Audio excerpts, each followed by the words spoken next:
let's fix your transmission, which can be loud, which can not shift perfectly on certain cogs, or just be like pretty lousy. These are all the steps that will help you. Probably one or two of them combined will make the shifting a little bit better. So this is how my transmission, which has been ridden for about 50 miles or so, is working, installed accordingly to the instructions. Again, let's listen to it.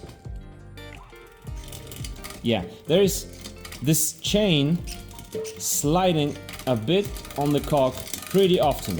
Like every third time I will hear this slide before it actually does the shifting, like now. And no, shifting under load doesn't make it better. This is quite okay, but it is not really as good as the transmission could be. My 10 years old Eagle 1050 cassette works way better, but we are fixing this right now. This is how it works after some tweaks I've made. And here are 3 things that you do during the installation process, and they will give your transmission more or less precision.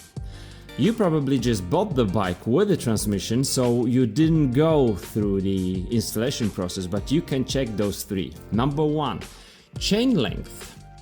It will influence your B gap. Number 2, the correct setup cog, this one or this one, during the installation process. It will change your B gap. And then finally, the setup cog for your bike, A or B position, and it will influence, you know what? The B gap.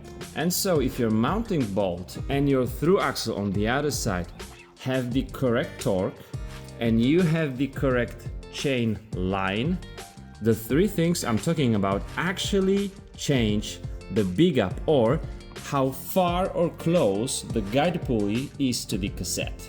And here's the bummer. SRAM has the SRAM AXS app, but some bikes won't be listed there, and for some bikes which will be listed there, you won't actually get the correct setup, like this setup key A or B. Just to do it manually, we can use this website, and first you will choose between MTB and drop bar. My bike is a drop bar. You can choose whether it's the Explore, Gravel group set or the Eagle transmission, but with my bike the problem is that my chainring size is not even 34, it's 32. So I simply tap MTB, then I don't want to check my brand, I just tap my bike is not listed, and then you measure the chainstay. I'm going to show you how. Chainstays center to center. On my bike we've got 430 millimeters. My Yoleo has 430 millimeters, and then I choose my chainring 32, number of teeth 32. Hardtail or fully, my bike is like a hardtail, there's no suspension there. Submit, and then we know all the things. So we know the setup key, we know the length of the chain, we know that both the setup key and the chain and the length of the chain is good for 32 and 34 teeth chainring, and my setup cock will be 21 teeth or number 7. And here's how we do it. I do have 116 links on my chain, checked.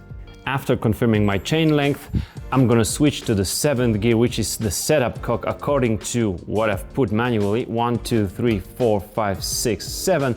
That's the red one and most common one probably for most bikes.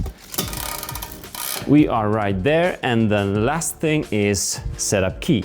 This setup key has 2 markings on both sides.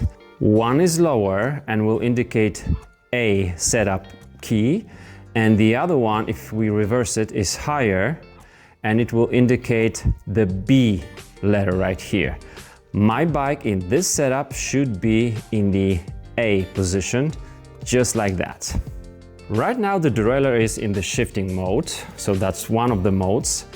This is the wheel exchange mode, or just simply cage lock. And now in between, right here, where we can see those red A and B letters, this is the setup mode. In the setup mode, we'll use two keys, 6 mm for my through axle and 8 mm for the mounting screw right here. First, I'm gonna release the through axle. I'm gonna turn it counterclockwise just by one turn or so. And only now can I release this bolt. After releasing this one, you can see that my derailleur is loose. And when it's loose, I'm gonna now keep the tension on the chain. While doing it, important thing that people miss is to align these two lines. Let's just see closer. When I pull on the derailleur, this line goes up, and there is also the silver part of it. And these two should go together. So once again, this is wrong. These are not in line. This is correct. Now and only now, when I have the tension on the chain and these two lines together, can I actually put 35 Nm on the mounting bolt. Let's fasten the derailleur right now. 35 Nm, use the torque wrench. And the last thing I'm fastening is my through axle. And the torque on both the through axle and the mounting bolt really matter for the performance of the derailleur. It will react to how much tension, if you will, there is. And it goes like this. It's not perfect. I can still hear the chain sliding a little on the sprockets. But at least what we know now is that everything has been done according to the manual. So we don't have any mistakes down here. But what we can do, I'm going to the second gear. And then I'm looking. On the previous Eagle models, or even Eagle AXS, not transmission, but the AXS generation, we had this B-gap screw. This is Shimano, but on SRAM it was exactly the same. So with this B-gap screw, we were able to go 1/4 of a turn, 1/8 of a turn, changing the distance between this pulley, guide pulley, and the sprockets. When the chain elongates while we are wearing it down, I would go a little bit closer with the derailleur to the cassette. But as you will see here, even on the new drivetrain, I would sometimes, on some bikes at least, I would change this B-gap, not according to the manual, but according to what I feel. And now, important moment.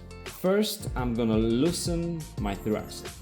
Now I will prepare my key here. I'll be watching this gap right here very, very closely. Then I will undo this mounting bolt and I will let the derailleur go a little bit closer to my cassette. Important thing is that this is not according to the manual, so it's not the solution for all the problems, but it might make your transmission shift a little bit better, especially when the chain is a little bit worn. Okay, really slight change right here can be a big difference in shifting. It can better your performance. It can make it too stiff. You can be breaking the teeth from the lowest gear. Just remember that the big up screw would allow you some micro adjustment here, so do micro. The through axle.